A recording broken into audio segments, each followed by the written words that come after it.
Thank you for picking Victims and Villains to talk about the weirder side of this year's Sundance Film Festival, and this one might be one of the weirder ones in the selection this year. We're talking about hatching.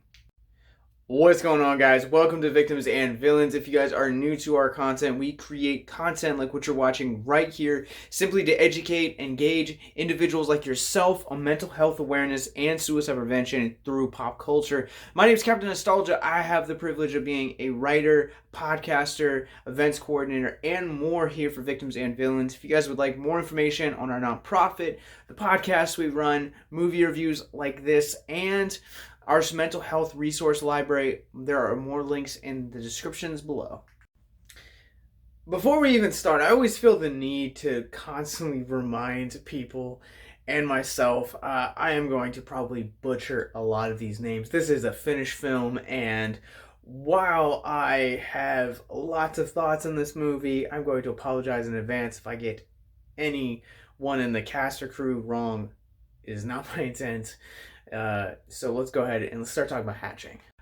Alright, so Hatching tells the story of a 12-year-old girl who essentially finds an egg in the forest after a bird is badly wounded, and in response to this bird, she takes the offspring home and kind of wants to give it a place to live after Mommy Bird had to go bye-bye.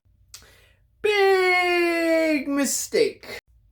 So once the bird hatches, it's all downhill from there. This is one of the very few times I will ever tell you to watch the trailer for this movie, because even if you watch the trailer for Hatching, it does not prepare you for the mind effery that is this movie. I would compare this marketing strategy to Netflix's marketing for the 2019 movie, The Perfection. So much of the things that happen in this movie, like, for like the front half of it, it feels like E.T., honestly. But as it progresses, it definitely moves so far away from that and definitely goes into weirder, darker territory.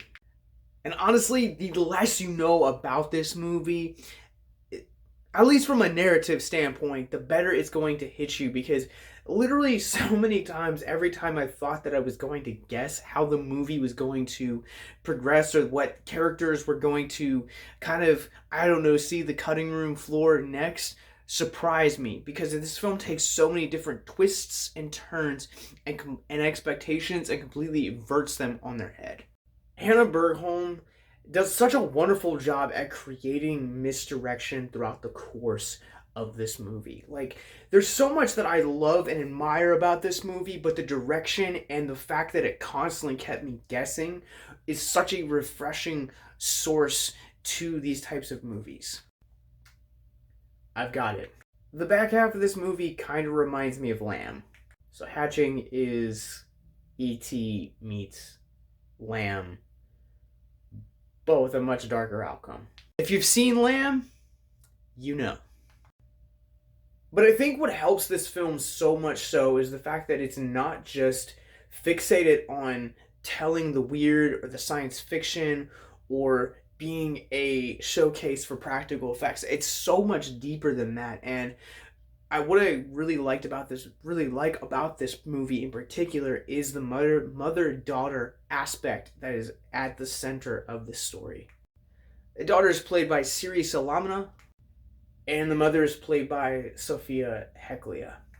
Again, names, sorry, they are mispronounced.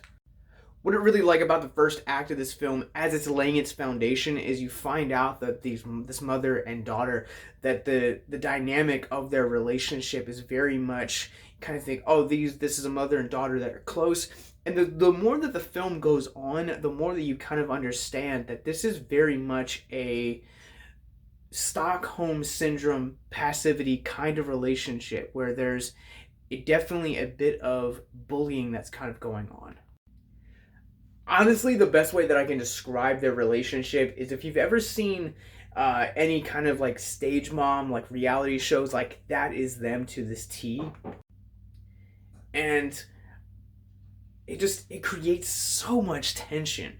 And let me just say that, like, this relationship and kind of like the entire family dynamic of these characters, like, really just drew me in emotionally. Not that I can relate to them emotionally, but just kind of the corrupt and just kind of like passive bullying that is going on here. It really took its toll. And I'll talk about this in the mental health moment, but the addition of the kind of antagonistic element in here, kind of pushing back against that, really created for some interesting emotional dynamics. While yes, this film works as a horror film, like make no mistake, this is a horror film. This is a horror film that draws you in from the get-go, but horror films can be just horror films and be schlocky and entertaining. And then you have some films like the ones that I have behind me. We have Promising Young Woman that is just very much engaging. I wouldn't really call it a horror movie, but then you have Hellraiser that has a lot of those horrific elements, but it's underlined by a love story. What I really like about this movie is how multi-layered it is from an emotional standpoint. Like you have the mother-daughter dynamic that we've already talked about. And then you have the daughter and this creature. You have their dynamic and her kind of learning how to be a pet parent, essentially, and kind of how to take on this kind of new journey while also balancing life. And then you have some other things that I'm not really going to talk about in here just because I feel like they spoil it. I gotta say, though, the practical effects of this movie are incredible. Like, one of the reasons that I really enjoy this movie so much, again, is the horror elements. I think that this film does horror really well, really satisfying, on top of being a world-class drama and just being filled with top-tier performances. The practical effects in this are incredible. The evolution of the monster kind of moving from this, baby egg to its final form is just such a fascinating thing to watch happen beyond your eyes. And here's the great thing too, is that this film lasts under 90 minutes.